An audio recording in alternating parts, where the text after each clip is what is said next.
What's cooler than being cool? Ice cold! So why do we need a cooler? Essentially, the processor can get pretty hot. It's pretty hot. So we're gonna need to find a way to dissipate the heat from it and get it out of the case. For both systems, we chose a Deepcool Gamax 400, which will dissipate the heat using a 120mm fan through the fins and 4 copper heat pipes. We chose the Deepcool Gamax 400 because of its excellent heat dissipation and low price. Although there are other options for cooling a processor out there, such as liquid cooling, this is what we could use for our build. First, remove the cooler from its box.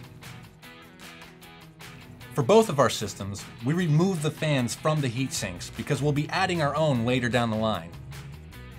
Keep at it, Chase! Then, take the Intel or AMD styled brackets and apply them to the underside of the CPU contact point. Then remove all the rest of the hardware.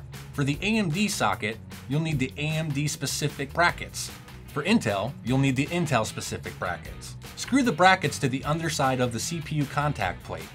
Once it's fully assembled, set it aside. Next, we'll apply thermal paste to the processor. Thermal paste is essentially heat goo. We'll apply it to the processor and it'll make the heat transfer from the processor to the heatsink a lot quicker.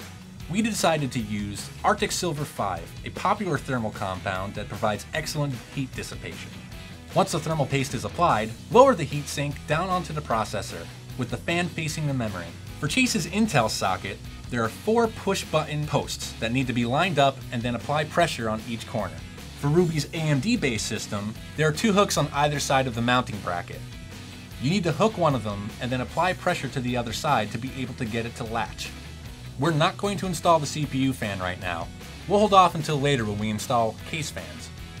Next up, we'll show you how to install the power supply.